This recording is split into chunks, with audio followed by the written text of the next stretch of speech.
ఇండియాలో ప్రోడక్ట్ పర్ఫెక్షన్కి వెళ్ళాలి. దానికి కూడా ఏ విధంగా పోవాలనో ముందుకెళ్తున్నాం. కంట్రీ మీరు నిన్న ప్రధానమంత్రి గారు GST రిఫార్మ్స్ తీసుకొచ్చారు. ప్రపంచంలో ఎక్కడా లేని విధంగా రిఫార్మ్స్ తీసుకొచ్చారు. ఈ రోజు కామన్ మ్యాన్ కి పర్చేసింగ్ కెపాసిటీ పెరుగుతుంది. That is a big reform. దీంతో సమానంగా రేపు రాబోయే రోజుల్లో ఇంకొన్ని రిఫార్మ్స్ తీసుకురాగలిగితే నెక్స్ట్ లెవెల్ కి ఎకానమీ వెళ్లే పరిస్థితి వస్తుంది. ఇప్పుడు మనం 7%, 7.5% గ్రోత్ కు వస్తున్నాం. కరెక్ట్ గా ప్లాన్ చేస్తే 10% ప్లస్ కి వెళ్లే పరిస్థితి వస్తుంది. ఈ రోజు ప్రపంచంలో గ్రోత్ లో నెంబర్ 1 ఇండియా. ఏ దేశం కూడా మనతో పోటీ పడే పరిస్థితి లేదు.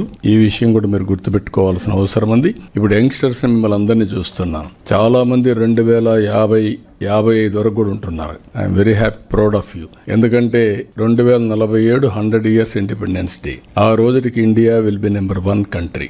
మీరు బియాండ్ దట్ మీరు సర్వీస్ లో ఉండబోతున్నారు. ఇది rare opportunity for all of you to build this great nation to next level. అది కూడా మనం గుర్తుపెట్టుకోవాల్సిన అవసరం ఉంది. ఫైనల్ గా టెక్నాలజీ గురించి మునిపే మనకు ప్రజెంటేషన్ చేశారు. Technology is a game changer. We are in an inspiring time. Again and again I am telling you. మనం కానీ టెక్నాలజీని ప్రాపర్గా ఉపయోగించుకోగలిగితే, డెసిషన్ మేకింగ్ తీసుకునే లీడర్షిప్ని మనం ప్రమోట్ చేయగలిగితే, డెసిషన్ తీసుకునే లీడర్షిప్, మళ్ళీ టెక్నాలజీ ఉండి మీరు డెసిషన్ తీసుకోకపోతే మాత్రం ఫలితాలు రావు.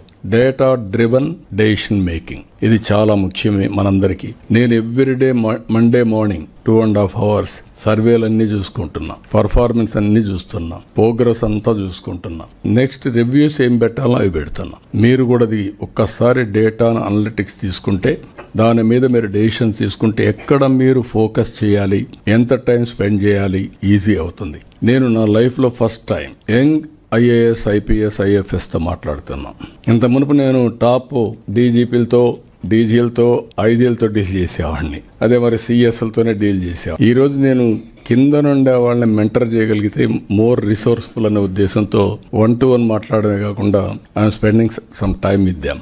MLAస్తో కూడా నేను ఎక్కువ మాట్లాడేవాడిని కాదు. ఒకప్పుడు గ్రూపుల్లో మాట్లాడేవాళ్ళం. ఇప్పుడు 1-to-1 మాట్లాడుతున్నాం. I wanted to mentor, motivate and also వాళ్ళలో ఒక ఇన్స్పిరేషన్ తీసుకొచ్చి ఫ్యూచర్కి ఏం చేయాలనో బాధ్యతతో చేయించడం కోసం పోతున్నాం. అందుకే ఫస్ట్ టైం మీరు చూస్తే right place, right person, that is the exercise you have started.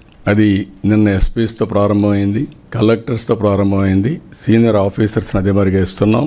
రేపు ఎల్లుండో అన్ని పొజిషన్లో రైట్ మ్యాన్ని రైట్ ప్లేస్లో పెట్టే బాధ్యత తీసుకుంటాం.